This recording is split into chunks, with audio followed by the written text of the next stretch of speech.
Yeah. So hop on over to Twitter, give Nile Joan a follow, show her some love, and we are ready to get into our first match. Champion Catra on Azorius Control against Cora on Control. Wow. And we were looking at these deck lists beforehand, exclamation point deck lists. If you'd like to take a look at yourself in chat, there were 2 creatures in the in the 120 main deck cards of of these decks. There's a creature token hiding in Wander Emperor here, maybe a creature land or 2, but yeah, this is going to be spells, the stack, and everything else.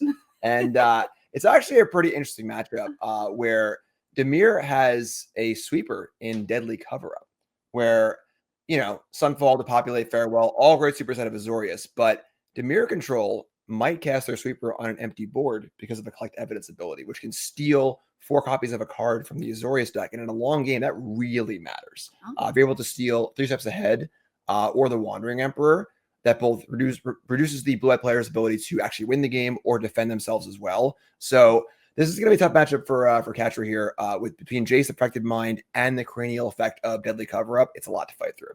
So you think in game 1 here, we are going to favor the Dimir control player?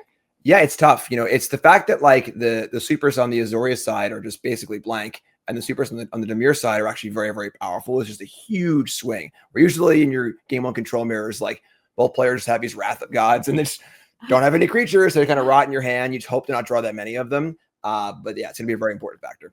Now we see we're going to be watching this match from the side of our defending champion, Catra. Catra is on the bottom of the screen. Cora, the Dimir control player, will be at the top of our screen. And looks like both players happy to keep their 7s. And we're coming right out the gate. Yeah, a few important things here. Normalize, obviously, a cheap counter spell that can counter Memory Deluge and Exile, which is very, very important. I think the blue-white deck has that the Mirror deck doesn't. Also, see these Field of Ruins here, very important, fighting over these creature lands. Less important in game 1s, where there's actually removal spells to kill them too, and they can't kill anything else. But an important part of the metagame and the matchup. So we see Catra with that Wandering Emperor in hand here. How quickly do you think Faye is going to fire that off? It's tough. The Emperor is one of the cards that it is kind of hard to kill, although there are 3 Shieldred's Edicts in Cora's deck list. So the real thing here is that, like, both players just kind of can't kill each other. There are many, many more kill spells than there are actual threats. So the game ends up going really, really long, which puts a card like Jace Affected Mind in play where decking comes to a thing, or just exiling all when Con comes into the thing also. So it's going to be interesting. Yeah, we see our first spell of the game from Cora. The Celestis is coming down, the mismatched Field of Ruins on Catra's side. Catra thinking about sacking 1 maybe just to get rid of the mismatch. But we actually see Catra lacking on colored sources of mana here.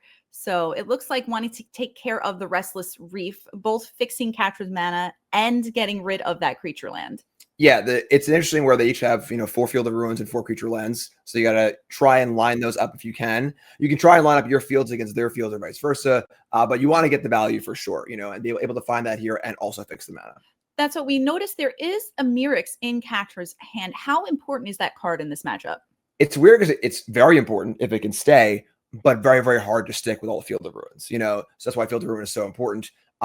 So if it sticks around for a few turns, great. Those mites will add up a lot, but how long will it stay? We'll see. Yes, we see in Cora's list, there is 4 Field of Ruins and a Demolition Field. So having 5 of those effects, but Mirix will get played out. It is the last land in Catra's hand, and we know that these control players want to make their land drops. Yeah, one of the major factors in any control mirror is making your land drops. The first player to make a land drop often has to do the first thing because they're going to discard the hand size, and you don't want to do the first thing in a control mirror. So a little bit of a tenuous spot here. Who blinks first? Exactly, yeah. And the thing is, by not playing a land, you have to blink. Right, but we see it by not playing a land or not playing a spell here, the Celestis is going to trigger, and Cora is able to loot, and will be able to loot as long as Catra doesn't do anything, just being able to activate Celestis and kind of filter through her deck. Yeah, and huge here in game 1, especially where you have these dead cards. So we see Path of Pro at the graveyard. That card ain't doing too much. So being able to cash those in is huge and a major factor. And now we see the second Field of Ruin is going to be sacrificed to get rid of the Shipwreck March. In response, Cora will Memory Deluge. So It looks like starting to fire things off here. This is a big win twice over for Cora. A Field of Ruin is hitting a non-creature land, non-Field of Ruin land. And then B, Cora is resolving a Deluge without getting hit by No More Lies. Because you don't want to get the Deluge exile. It's a big part of the late game plan here. Now, unfortunately, Catra has to do his Field of Ruin because the mana is kind of awkward. And we'll get the cast to deduce, draw some cards, find some land drops, but definitely a big win in the early game for Cora. Yes. Is there any reason for Catra to just untap and cast a Wandering Emperor on main phase? Very reasonable, honestly. You need to get some sort of threat down, and Emperor is multiple threats in one. You have to use an Edict to kill the Planeswalker itself, use kill spells to kill the creatures that it makes. So not a bad thing to do at all. And also, I think I favor the aggressive play when you're behind, which looks like Catra is right now. Yes, and we see it deduced on Catra's side. It'll be interesting to see what Faye draws here, followed up by an Investigate. So this card leaving behind a clue to be able to crack at any time. How important is cards like that in this control matchup? Like being able to draw through your deck, get through your deck, make sure you make your land drops, and kind of get rid of some of those dead cards maybe? Yeah, the Deduce is great because it's just, it's cheap and you can kind of keep putting mana into when you want to keep drawing cards and making those land drops, which is huge. So 2 mana here. Oh, I have a land. Crack a clue. Look for a land. You can kind of just keep doing that at your own pace without tapping out completely, which is awesome. Now we see a Field of Ruin will be the draw off of that Deduce, followed by a Plains, the draw for turn. That Field of Ruin does match the art of the last one that Catra had cracked. So very important. Very important. So we see it just a 5th land and looks like passing through the turn, holding up Wandering Emperor, not able to protect the spell with No More Lies, and also has a Farewell in hand. Would a card like Farewell, at first glance, it seems not that great because there aren't creatures, but Farewell does also take care of artifacts and graveyards. Is that going to come into play later, perhaps, on Catra's side? Yeah, it's cool to have a corner case on your Wrath, whereas like Sunfall is probably not doing much. If you can hag a Celestis and a Memory Deluge with a Farewell, that's pretty awesome. And, and I think in these game ones of control mirrors, finding ways to use the cards that wouldn't normally be good and make them something out of them is great. Yes, and we see it looks like Catra interested in cracking this clue, putting another card in the grip. And speak of the devil, there is Sunfall. Yeah. So not doing a whole lot on this board. And we see Catra's first creature land in Restless Anchorage. Thinking about what land drop to make here. Plains also an option, but gonna play out the tap land. And I imagine we're not going to see much else from Catra this turn. Yeah, and it's interesting where, in most matchups, you don't think about the number of things you have in your deck. Like I have 4 Anchorage left. I have 4 Wandering Emperor left. But in a control mirror like this, you should be counting from the early turns of like, well, I only have 4 Anchorage. If I lose one here, what's going to happen? And kind of just like keeping aware of like, you only have so many things to actually win the game with. So you need to kind of keep track of them and know, okay, I'm down a Field of Ruin, they're down a Reef, and kind of go from there. Right. This tournament is open deck lists. So each player knows what's in the other's deck. Like Catra knows, hey, Cora just played her second Restless Reef. I've killed 1, so that's 2 of the 4. Right, exactly. We see carefully tapping mana here. It looks like not going to leave that Restless Reef in play long at all. Just blow it up. There it goes. And one thing here about these open deck lists too is that Catra has 2 Tishana's Tidebinders, which really throws the math off on the Field of Ruin battle because they can counter a Field of Ruin perhaps, whereas Core does not have any main deck Tidebinders. So a little bit of a, you're kind of like with the open deck list looking for the spots to kind of who has the slight edge in each of these little battles you're fighting. Yeah, we see 2 Tishana's Tidebinders, the only 2 creatures in these 2 main decks. Yeah. So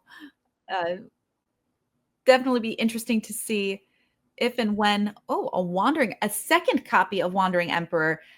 I imagine too scary to play into 7 open mana on Cora's side. Yeah, no rose reason to main phase anything now with all the mana untapped. So we're just going to see more draw go here. And again, that does favor the player with the most lands. So right now, Catra's got 7 spells, which seems great, but you got to make those land drops too.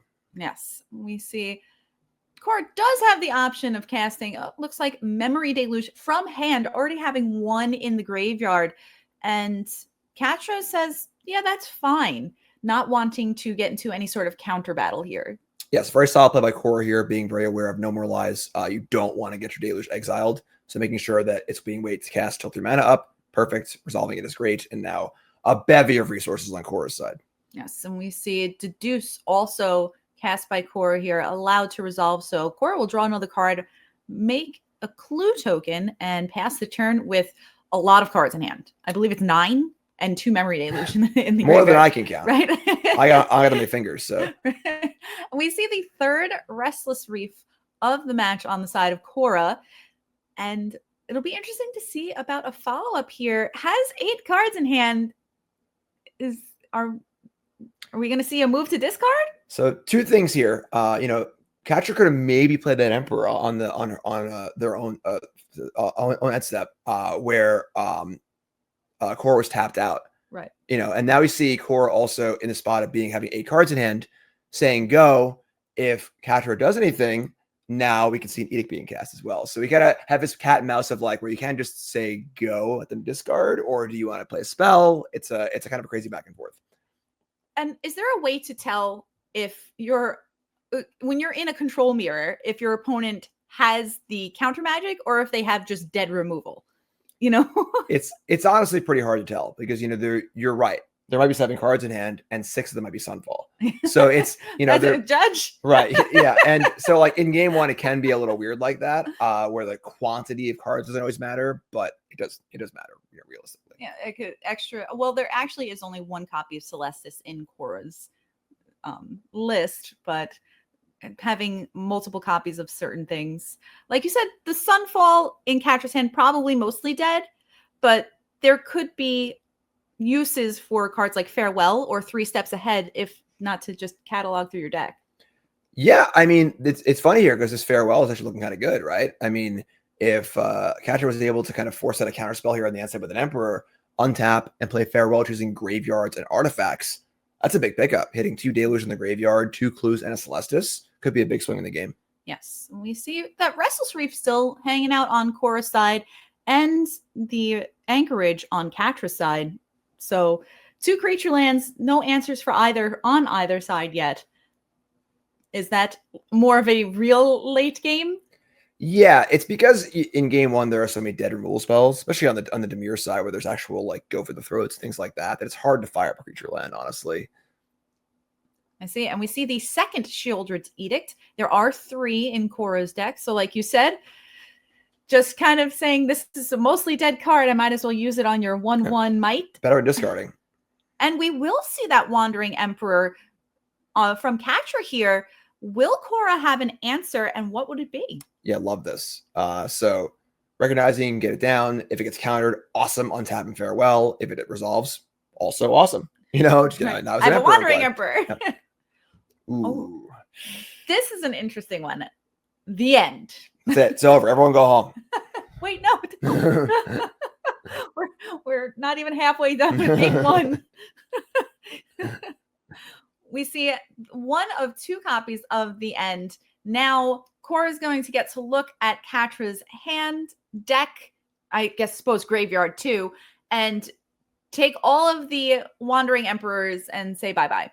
Yes, this is doubling down on the effect from Deadly Cover-Up as well. So being able to just kind of pull these cards out. In some matchups, it doesn't matter. Because like, all right, my shoulders are gone. I'll swim some other creature. But a matchup like this where you're going to go super long, you kind of need all your cards to win. So that's a huge pickup for Cora, but now totally tapped out. Right. Now, this opens up a lane, though, for Catra to get a little bit offensive. Just get in there, right? To attack with this Restless Anchorage, make a map, get in with that the 2/2. We're going to see a little bit of damage coming across. Our first damage of the game. And first blood. First blood. Cora will be dropping down to 18 here. And it looks like that Catra is not going to be able to cast a Farewell to follow this up. So do you think that activating the Restless Anchorage and wanting to get aggressive was worth skipping out on being able to cast anything else from hand? I get the idea of wanting to be aggressive for sure. When you're behind like this, you're kind of like, okay, you're looking at 2 deluges, a bunch of cards in hand, these clues are in play, Field of Ruin, creature lands, now your emperors are gone. You can feel the need to want to try and end the game. But I think that was a pretty juicy spot for a Farewell. Think of it as a Mind Rot that just disenchants a Celestis and exiles 2 deluges. That's pretty good, so. Yeah. Now we'll see Jace, the Perfected Mind from Cora. That's going to draw out the No More Lies from Catra. Cora does have 5 open mana. Will Cora have an answer here? Yeah, going for the double No More Lies looks like Jace is huge in the matchup because, as we were saying about running out of cards, well, Jace mills 15. Yeah. And that's just totally fine. We see Cora paying for the first No More Lies. Will the second one resolve? It looks like there are no negates in Cora's main deck, so there should not be a possible counterspell here to back. Phantom Interference can't do it, or 3 steps ahead. So 1 Jace down. That's pretty big. In a control mirror, you're checking off, okay, what have I dealt with so far? And that's a big one. That was one of the 2 Jaces in Cora's deck. And there is a Jace, the Perfected Mind, in Catra's deck as well. So one of the similarities between these 2 decks, as we see the map get cracked. And this also opens a lane for Farewell this time around. Yep, it's still available. So little value from the map. Temporary lockdown. See you later. It won't go. Yeah. It's locked down on the top of the deck. Locked down temporarily. Yeah. Now the 2/2 vigilance attacker has become a 3/3 vigilance. Yep. Every point counts. Every point counts here, and we'll see it getting into the red zone. So Cora will drop to 16 life, barring a removal spell. I was surprised there isn't one, honestly. There are a lot of go for the throats hanging out. But we saw 1 go for the throat be discarded to a Celestis loot, and we've already seen 2 of the Shieldred's edicts. And now Cut Down no longer takes care of that creature. Yes. So Catra again declining to go for the Farewell, wanting to keep the mana up for 3 steps ahead for Mirix, and kind of got to ride that wave and see how that works out. Yeah, and we'll see what Cora does here, because those memory deluges have been hanging out in the graveyard for a while. Path of Peril. I mean, it's a perilous time to be a samurai. I love when sweepers get used on single creatures. See, the problem is that's the last samurai, because all of the Wandering Emperors are gone. Yeah. So that really was the last samurai. That really was the last samurai. So now is the point where what's left? We've Mirix? got Mirix, which is surprisingly stayed around for a long, but now it's going to get dealt with the Field of Ruin. Couple anchorages and the 1 Jace. Yeah, we'll see. So Field of Ruin gonna take care of this. Gonna take care of this Mirix, and Catra going to be searching up.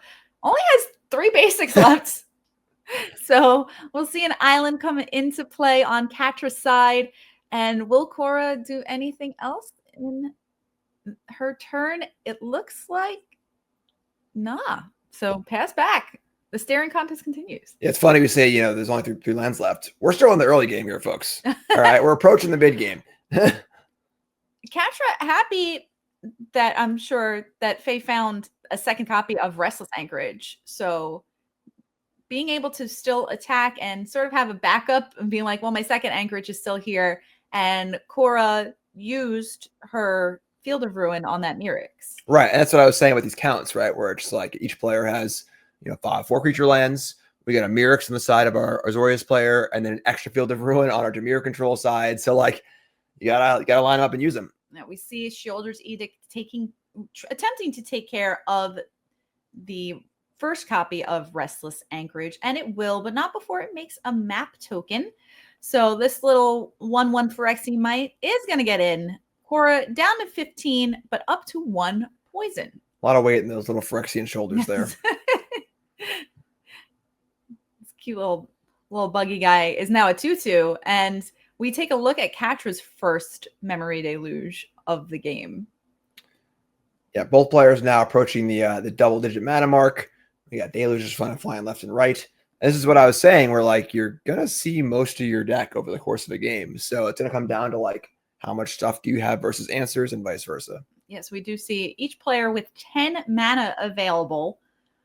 So definitely big plays coming up, most likely. Those memory deluges kind of just going to hang in Cora. Is Cora eventually interested in being able to cast those memory deluges, or are they too much of a mana investment? The thing is, now with the Wandering Emperors gone, there isn't really a lot that Catra can do to punish Cora for tapping out instant speed, except for a deluge, obviously backwards. You'll be going back and forth, but deluge advantage Cora is currently for Cora, obviously with 2 already cast and 2 in the graveyard. So again, there's just not, it's just this guy does his might and these creature lands that can't really get through. And then, I think this game will probably come down to a Jace mill on one side or the other. Each player has 1 Jace left. Yes. The race to Jace. We see Cora's 3rd memory deluge, and Catra is going to say, all right, fine. You may have that. Interesting here to see this is a deluge hard cast from hand, not flashed back. So wants to keep the mana up, keep things safe, yes. Keep things ready to rock and roll. Cora has done that earlier in the game. Also had 7 mana available, but cast a memory deluge from hand, and that's why we see 3 in the graveyard. And that farewell is probably, yeah, it's getting a little juicier, but also a little now it's harder to do though because with 10, 12 mana in play, it's hard to find a spot where there'll be not 7 mana up in response to the farewell. We see Cora countering Catra's memory deluge here, and Catra is going to let that happen.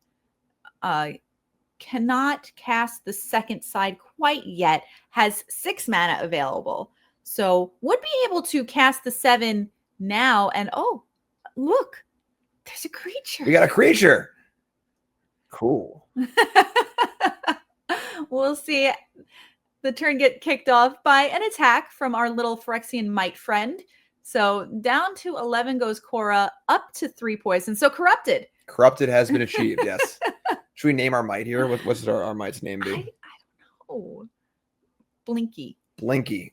I like Go Blinky. get him, Blinky. Does Blinky have eyes? I don't know. I can't really see that big tap arrow is over Blinky's face. Yeah, I mean, Phyrexians have eyes, right? Sure. Some of them have too many. Right. Eyes and teeth, just coming out of everything. And we'll see. There's that deadly Blinky. cover up. Right. Oh my. So now this obviously will kill Blinky, unfortunately, but again, it has collected evidence. So now we can extract a card from the graveyard and all the other copies as well. I'm very curious to see, because Catra has been holding this 3 steps ahead and has decided this is the moment I need to deploy this card. I need to counter this deadly cover up, and is also going to try to draw to discard. Yeah, and this is what I was saying in the pregame, where like the problem is that because the Sunfalls in the Dimir deck are must counters, it makes things really awkward on the Azorius side. We'll see 3 steps ahead from Cora's side to counter the 3 steps ahead from Catra's side. So it looks like deadly cover up is going to happen. Blinky is no more. F's in chat for Blinky. And F's in chat for the memory deluge in Catra's graveyard.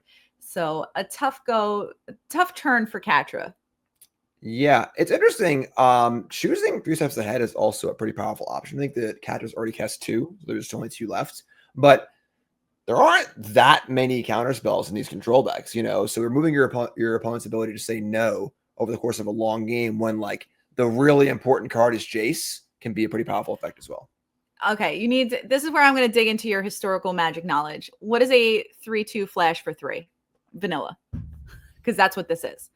There's definitely some common wolf from one of the Innistrad sets, but I maybe chat can help out. But the common wolf has been called. Yeah. Not Tishana's Tidebinder that has taken multiple formats by storm. Yeah. Same thing. Basically. Same idea. Yeah. Pretty much. Same power level. Gonna get in here, and I love this. There is only 1 go for the throat left in Cora's deck. There are 3 copies of Cut Down, which both of these creatures do die to. Yeah, I think that this is the correct stance. Catra recognizing that, like, hey, I'm behind. We got to get in here and make some moves. And speaking about making moves, I love this. Just your average farewell of exile artifacts and graveyards. Leave those creatures, please. Though, right. Can't say this happens that often, right? And so please give me your 3 memory deluges, says Catra. Yep. And that's Celestis for the And that's Celestis. Delicious. But 3 steps ahead. Love it. So it's kind of fun to see both players casting sweepers and both players having to counter back on the sweepers. It's not always we expect to see in a control mirror, but hey, Magic's a great game. No, but now these creatures are getting in. Restless Anchorage going to make that map token, and we'll be able to grow at least one of these creatures out of cut down range. Yeah, which is huge. we'll see. Just going to pass the turn here, leaving open that March of Otherworldly Light, perhaps. Yeah, the March can hit the creature land if the Reef wants to get frisky. And then the Reefs are powerful too because they also mill 4 and attack. So that kind of plays into the Jace mill plan as well. We see it. The second deadly cover up from Cora's side, going to take care of that 3/2 vanilla flash creature. And the question is, what is going to get eaten? I would assume three steps ahead. And then once those are gone, there's actually nothing in the entire Azorius deck to stop Jace from coming down. So yeah, taking a look, and it's actually Tishana's Tide. I guess Tide Binder could counter the ultimate also. So I guess that 6 of one, half of the other, I suppose. But and now, interestingly, also we see the 4th Deluge on Cora's side. So replenishing her hand to 4 cards, has as many memory deluges in the graveyard as cards in hand. And here is a 3 steps ahead. Now, copying a creature land, normally not great because you just kind of get the creature land that can be activated later, correct? Correct. Is that something that Catra might just be interested in, just to get an extra maybe threat onto the battlefield? It goes to show like how light the threats are in the matchup, you know? Yes. But I mean, Cora's at 7. Yes. You know, in theory, one attack and then one more map plus attack would be lethal, but quite a bit to slog through here. Yeah, we see it getting in. This will happen. So Cora is down to 4 and just going to end the turn with 4 mana up on Cora's side. There is your final go for the throat. Interesting to see the wait till end step. So stopping Catra from playing anything else at sorcery speed, but taking the 3 damage there, which is almost half the life total. Yeah, and it looks like Catra is interested in multiple modes on 3 steps ahead, but we'll go with counter target spell and drawing 2 cards and discarding a card. We'll see Deduce and a second copy of Sunfall be the draws. Going to discard that first copy of Sunfall. Not doing too much work here. Yeah, I'm with you. I think copying the anchorage there is probably a lot better than cataloging, you know, having the extra creature land. You know, the thing is that because both players are going to go so deep into their decks, like, you almost don't really need the extra card. It sounds a little weird, you know? So, oh man, but now you see a Field of Ruin and a Takenuma. Oh yes. Boy. What is Takenuma going to show? Doesn't really matter. Probably just gonna. Oh, is the Jace exiled? It was No More Lies. Correct? Oh, it's kind of No More Lies. Correct. Yeah, so I thought it was still there too. There was no hits on that Takenuma. Yeah, maybe also not realizing that the Jace is exiled. I forgot. 14 cards in hand, discarding a cut down off of that Celestis loot. Celestis, you have to loot, right? You can choose. It's a May. You can choose. It's a May. However, the life gain is tied to the loot. And 1 life is pretty huge here. So yes, we'll see Restless Anchorage try to get fired up here. I don't think that this bluebird creature is long for this world, though. Yeah, Field of Ruin is just, it's hard to be a creature land in these matchups. You know, usually creature lands are so good at control mirrors, but with all these Field of Ruins and all these dead removal spells as well in game 1s, it's hard to get them going. Right, gotta make sure to get the mana off of that one before it hits the bin for Catra, and we'll see. Field of Ruin. Are there basics left in Catra's deck? I'm gonna say there's 1.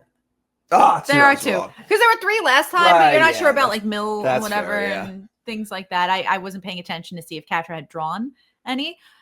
One thing I will point out really quickly is like time is a thing, right? Yeah. So it's interesting. Obviously, this is the difference between playing on Arena and playing in paper.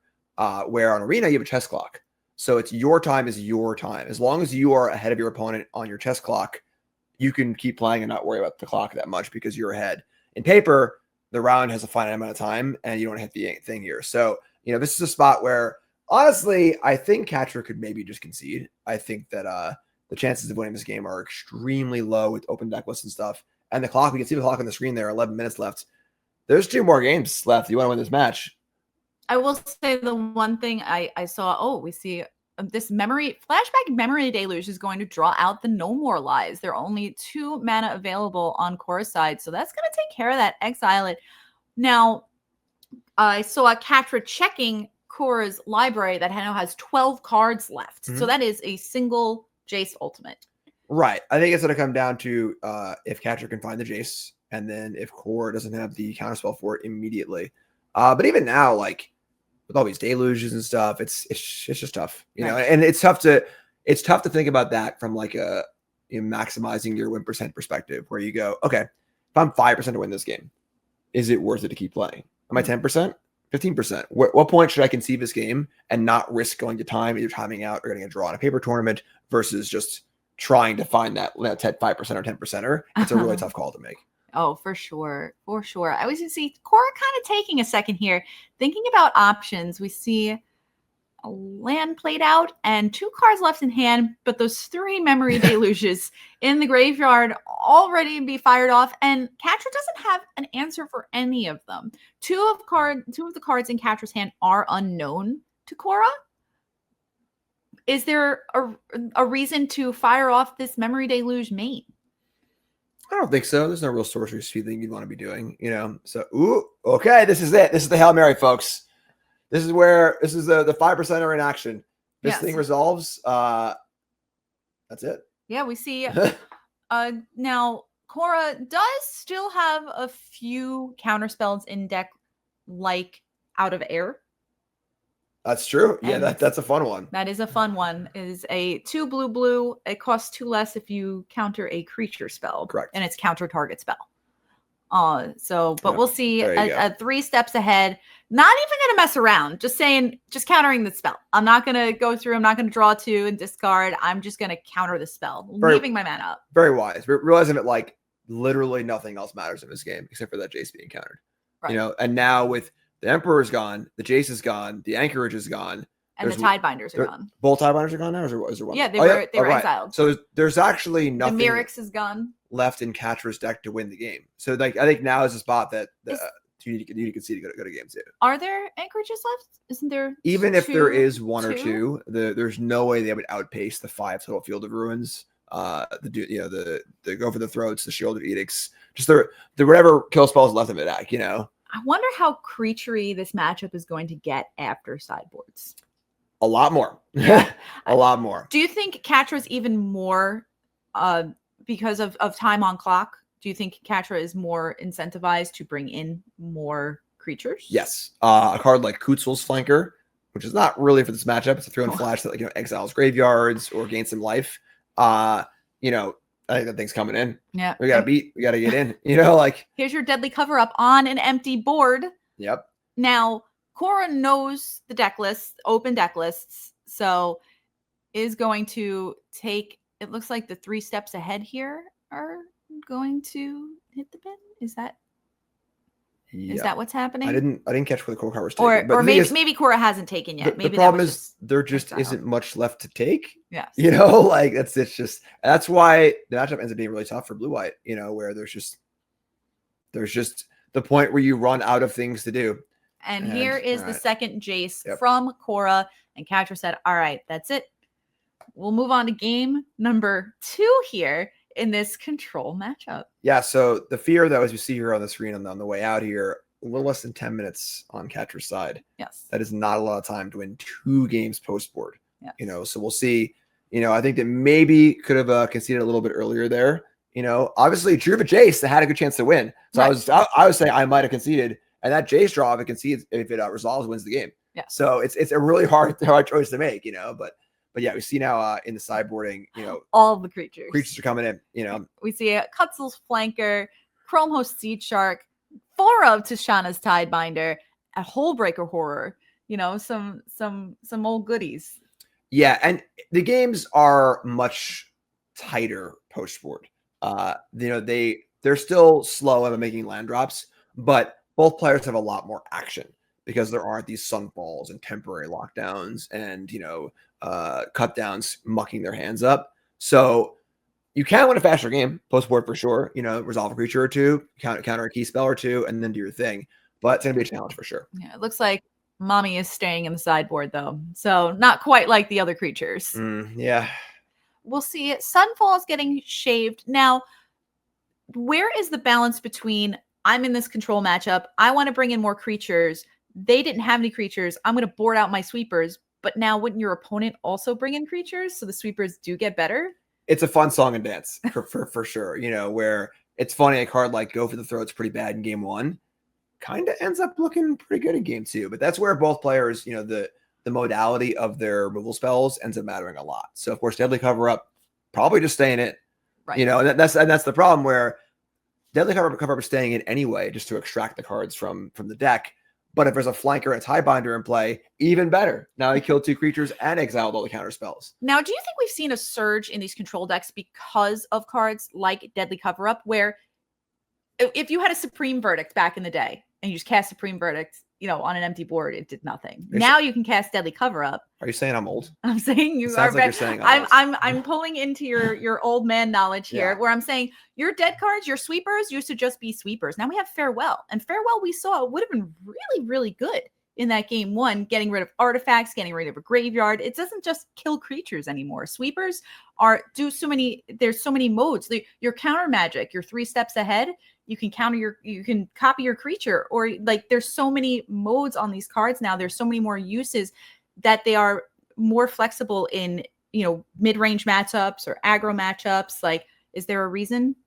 Yeah, for sure. The cards are getting better across the board. Having the flexibility is huge in a control deck. Yes. We'll see. Things start off here. Catra, 3 lands, no other lands in hand to speak of, but has some plays here on 3. Yeah, it was a 2-land keep, which is a little risky, but I like the creatures. This is a kind of creaturey hand with a counter spell or 2, a couple threats, and just taking that aggressive stance. I think that, in the classic sense of who's the beatdown, Catra's the beatdown. If the game goes super long, Cora's cover-ups and Jace's are going to take over. So be aggressive, use your planeswalkers to kind of get in. Right. So in a game 1, less likely to keep a 2-land hand. Where in a game 2, when your curve has been lowered quite a bit, or your early game is more important, are you more likely to keep a 2-land hand? Yeah, it's still risky either way, but it just the texture is that Catra can play a little more like a tempo deck than a control deck with these creatures. I love this, seeing the Cutsel's flanker come in. Going to find that 4th land on the top, scrying 2 with the flanker. Seachrome Coast will stay on top. Farewell sent to the bottom, and there's a 3-1 beater in play. Yep, time to start getting in. We'll see if Field of Ruin interested in Field of Ruining that Restless Anchorage. And so both players will fetch a basics here. Ruin the Scry. Ruin the Scry. Yeah, and this is heads up also. Now with 4 Tide Binders in the deck post board, your Field of Ruins, you really can't afford to get Stone Rain by a Tide Binder, right? If Tide Binder comes into play, counters a Field of Ruin, it's a 3/2 Stone Rain, which is the exact kind of tempo tool you want if you're trying to do what Catra's doing right now. Right, and we see especially important in these control matchups. Now, it's not a land, but it is a deduce. Yeah, tough here. Kind of want to keep deploying threats. Would have loved to have honestly draw a land because the Emperor there, but gonna hold up the Deuce. Also gonna wait. I mean, now could play Tiebinder as well, but Deuce to look for a land drop too. This is tough, and then you can see how that the dynamic is the matchup has changed in the post board games. Yes, and we see Cora gonna just play out that 4th land and interested in passing the turn here. 4 mana up and a clue token on Cora's side. So Deduce will be the option Catra will go with here. Yep, looking for a land drop. Could have just played Tiebinder as an attacker, and with a counter spell in hand, I don't think that would have been crazy. It looks really weird to just play our common wolf from Innistrad or whatever. But 6 damage is a lot. That adds up, Wow. And we see a negate on the Deduce. Does Cora smell blood? I think that, this is obviously saying, hey, I don't want you drawing a land. It's risky. Negate's a huge tool in the matchup, but. And now Catra will draw a 4th land. It is a tap land, but is also a creature land. Yeah, kind of huge, honestly. We'll see Flanker getting in once again. And 3/1, maybe not a great blocker, but it's a good attacker. Yeah, and now it's interesting. So we see Catra's going to say go here. Cora's going to pop that clue. Could Tiebinder it, but then the risk, of course, is that now Deadly Cover Up is an absolute slam dunk. But I like this play, honestly. I think that beating Cover Up is going to be hard anyway, and you got to be aggressive. And just in the school of who's the beatdown, Catra says, it's me. Here's counter your thing. Don't draw a card. Here's my creatures. Go. And we'll see another Field of Ruin followed up by that Deadly Cover Up, going to take care, but doesn't have the evidence to collect to exile anything from Catra's graveyard. And just a pass of the turn there, not casting Wandering Emperor on Catra's turn. Ooh, Yeah, duress. I think that was a safe spot to cast the Emperor. Just get it in play and make a token. And, again, kind of following up with that idea of like, who's the beatdown? Like, you just got to keep playing stuff there. Cora had the Wrath. That stinks, but you got to keep kind of keep doing your thing. But definitely a tough call either way. When you have negate and no more lies in your hand, it's hard to want to tap out. Definitely very difficult choices. See, a Sunken Citadel on Cora's side. 4 cards left in hand at 14 life. Duress took the Memory Deluge, and this Wandering Emperor is just going to resolve. Quickly, too. Quickly. Oh, my God. Well, it will leave behind is a 4-mana 2/2 Samurai with Vigilance. Yeah, I mean, it also says you tap out and lose a card, too. So, yes, you're right. That's not the worst exchange ever. This is the kind of exchange where if the game's going to go 25 more turns, that's a bad exchange because now all the Emperors are gone. But if the game's going to go 5 more turns, it's a fine exchange. It's, a 2-for-1 as far as getting the material of a 2/2 in play. Now Cora's tapped out. So you can get to see how the texture of a game has changed between using all of your cards to hopefully be able to win the game before that. Yeah, we see. So this 2/2 is going to start getting in, and Catra has some defense here in No More Lies and Negate. And also a 3 steps ahead that was just drawn for turn. And Cora just plays another land and says, go. Has the Field of Ruin up for a Restless Anchorage. That seems like maybe a little too aggressive from Catra's side anyway. But yeah, I mean, it's a 6-turn clock. Doesn't sound like a lot, but backed up by a bunch of counter spells. Little Samurai can go all the way here. We'll see. It looks like Cora interested in doing something here as there is a pause before damage, but damage will happen. Wait, no, it maybe not. Cora's faking me out. The old pump fake. The old pump fake. Memory Deluge. And now Catra usually in this matchup has been allowing the Memory Deluges to resolve, thinking that maybe to counter whatever Cora gets off of the Memory Deluge. Yeah, typically in a control mirror, like the heuristic is you don't counter the card draw spells that aren't like Sphinx's Rev for 10 or whatever, Sure. But it's weird because it's not really a control mirror anymore. It's more of like Catra's tempo deck versus Cora's control deck. So it's a hard call to make though, but also like there only are so many counter spells. And you're right. You can just you see a cover up, counter that, sure. So it's tough. It's a really, really hard call to make because the clock isn't that fast. If Cora's at 6 or 4 and the game's going to end in 2 turns, maybe you can counter it, but 5's a long time. It's a lot of turns to go. It is a lot. And, this Samurai looks tough. He'll be able to get in. Yeah. And the problem is that even if Catra wins this game, we're getting low. I mean, if Catra wins this game, Catra would have won this game, like, in the next couple of minutes. It would be like a 4 or 5 minute match, right? Or 4 or 5 minute game. Like, it's only been about 2 minutes on Catra's clock. Oh, sure. Yes. So if Catra does it quick, we'll see. Looks like the turn will be passed back to Catra and deduces the draw. See, I kind of love that Catra will be able to attack here. Has a couple of counter spells to protect a phase creature. And here's a second Memory Deluge out of Cora.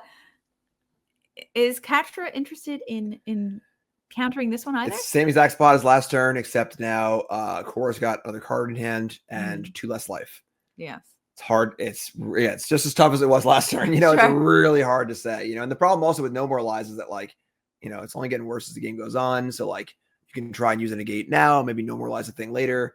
Because the more cards on Deluge means more land drops are made, means more mana is had. So it's tough. It's a really tough spot to be in. Yeah, see? Well, that Samurai getting across for 2 more. So Cora down to 8 life, has the double counter spells, and if Faye doesn't need to use them, then has the deduce as well. Yeah, I mean, it just comes down to what kind of answers Cora has. All right, there's an answer. And now this is tough. Having to use your counter spells on these single target rule spells is a difficult thing to do. And normally you wouldn't want to do this, but Catra correctly surmising the position that's happening of this game where it's just got to be a tempo game. Got to hope a Samurai can get across because the long game is looking real bad. Yes. And we see No More Lies not as great here when Cora has so much mana and is leaving open the 3 mana necessary to pay for a No More Lies. A common theme in this match so far. Yes. So Shielder's Edict will resolve, and that Samurai will go bye-bye forever. Yeah, there were a lot of hopes and dreams pinned on that Samurai. Because now, with the Samurai gone, you take a second, reevaluate the board, and we see a 2-1 mana advantage for Cora. They both have 4 cards in their hand, and the 2 deluges are hanging out to 1. So 2-1 advantage on multiple fronts, except for life, and that's the hardest axis to fight on. We'll see Restless Anchorage, a land drawn for turn. It is a tap land, but it symbolizes pressure, but there is already a Field of Ruin in play on Cora's side. Duress to take another little look at Catra's hand here. Going to take that 3 steps ahead. Like we said, normalize, almost dead here as far as a counter spell at being soft. Yeah, I mean, maybe you can tag a flashback on a deluge, something like that. But yeah, it's tough, you know. Even tougher when Catra or when Cora knows about it. And we'll see Jace the Perfected Mind. Now, I imagine knowing Catra's hand, Cora just is going to play this and just -5 right away. You might -4. So get a big mill in, but also keep the Jace in play. But again, we see, as has been the hallmark of this match so far, Cora casting a spell with their mana up every time. Very consistent and been very effective. We'll see. Unfortunately, March hits a lot of things. It does not hit Planeswalkers. So those Marches are kind of hanging out. Not doing much. So back to Cora. Only 2 cards in hand, but 2 Memory Deluges in the graveyard and an active Jace on 7. It's a question of how many cards does Catra have in Phase deck now? Yeah, and the funny thing is that, like, normally with a mill spell, you'd want to just wait till it's lethal, right? You know, you don't want to do the mill thing until you get all their cards, because if they have 4 cards in B, it doesn't matter. But it's funny. There's times you might want to just cash it in. Just cash it in, mill 21, you know, because the game's going to go for another 20 turns, and now I have that advantage of knowing you're going to deck first. And now I also have to worry about you sneaking in a Get Lost or some other card. Oh, we're getting robbed. Oh, boy. Outrageous. Oh. Outrageous. Ooh, and the No More Lies. Yeah, and this is where the mana advantage comes in huge, you know, with half a land, the half lands of your opponent, the soft counters do the thing. And it's funny, actually. So Cora played around No More Lies perfectly the entire match, and then